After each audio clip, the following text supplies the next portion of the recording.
Coach, as you look at all the strengths of your team going into the series, is there one strength that you feel like is really going to stick out against Toledo? Well, I think, our offense has been really strong all year. It's been dominant against, outstanding pitching. So I'm hoping, Toledo has a really good pitching staff. They're pretty deep, and they give you a lot of different looks. So it was fun to see how that they had won 6 games in a row, and they did it with a number of different pitchers.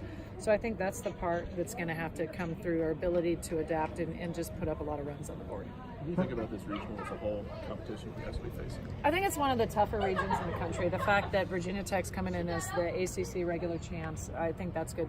Illinois is always a tough battle for us, and that particular coach we've faced for the last 5 years in the postseason, so she's very familiar with us, and they're a good team that always, they play very gritty and they're tough.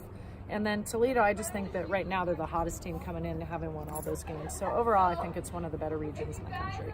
Your team's always pretty cohesive, good chemistry. Mm-hmm. This team, though, seems especially prone to wanting to play for each other, support each other. Why is that?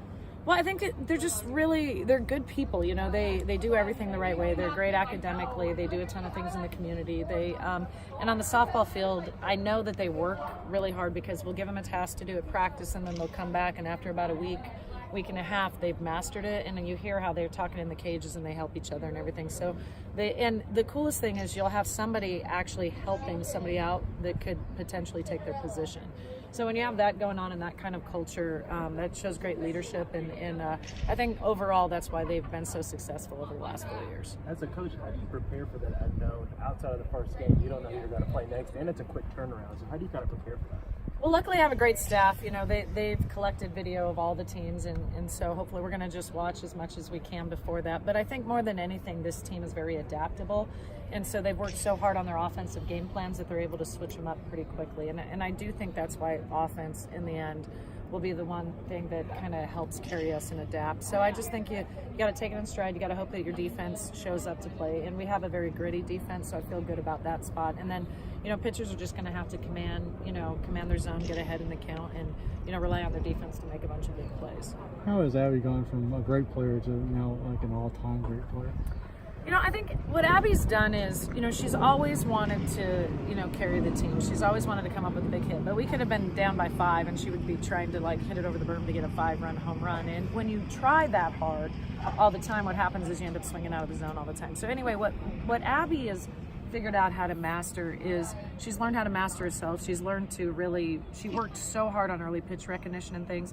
So she's picking up the ball early, and she's just trying to lock in and hit the ball hard as opposed to hit it far. And because of that, she's increased her, her vision is so much better. Her plate discipline is just so much better. And because of that, she's just, taken her game to the whole other level. So she's just really matured as a person and a player, and she's worked hard at her goal. Can you maybe pinpoint a time in this season where with Abby, you're like, this is a different version of her? Yes, I think, it happened early on. Last year in the past, like when a pitcher would climb the ladder or do whatever and throw it way out of the zone, she would swing at those things. And this year, I think the first time I saw her not do it and walk, I went, that's weird. And so I took a mental note of it, but I didn't think about it again. And then the next game, she did it again, and the next day, she did it again. And so what I saw her do is kind of mature in front of our eyes. And then I saw the rest of our players kind of pick up around her. Jenny picked up her game in front of her, and then you had Alex doing some great stuff behind her, and then you saw Abby relax. And now she's just letting the game come to her. So I'm certainly hoping that she continues with that approach. So I think it's just been an overall, she just seems a lot more relaxed and calm in the box, and she's trying to win the game that's in front of her instead of trying to do it all on her own.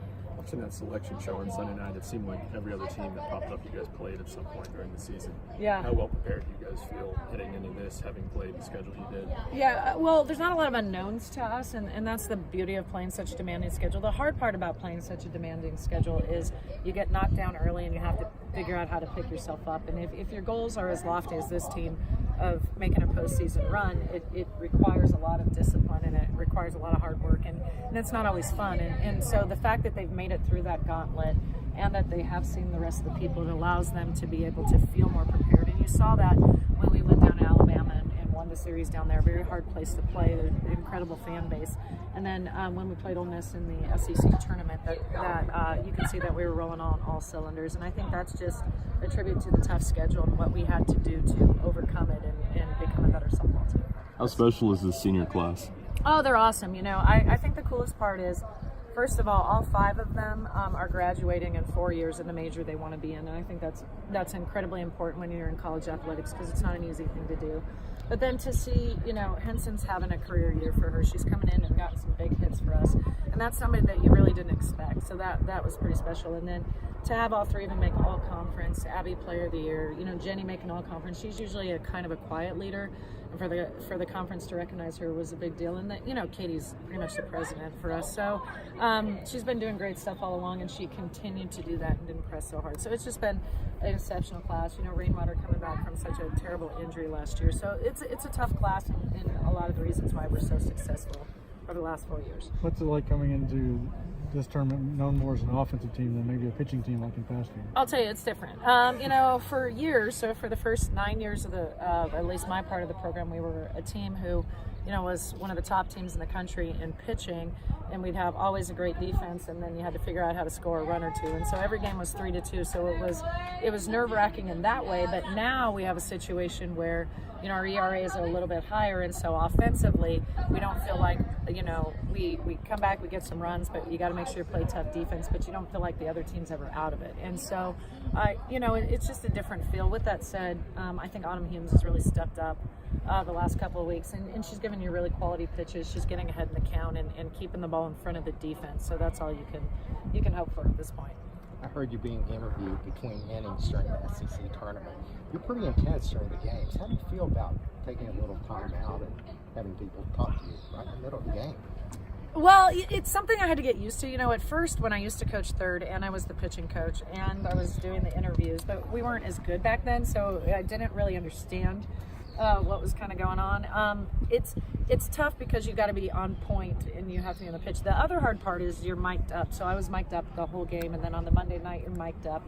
And you know, I'm a coach, I'm not a saint, so I really try hard to try to be a better person. But to do that in the middle of an SEC game isn't always the easiest atmosphere. And you know, we try to create a tough environment for our team and for everybody around us, because oftentimes our team is the underdog, and if you're not tougher than everybody else, you know, they take advantage of you. So it's important that we create such a big sense of urgency on our team that they understand what they need to do to be able to beat people that might be twice as big as they are, or throw the ball a little bit harder and stuff like that. So it's not always the easiest environment to be on camera, but it's definitely part of it. But I'm glad, because you guys wouldn't be here, and I definitely believe that TV and ESPN and just all the media that goes around it is what's making softball such a great sport. I think you guys are the #1 reason why softball is continuing to get better and better, and so I just think it's part of it, and I think I got to get better at it. So if I come down in the middle of the third and talk to you, that'll be okay?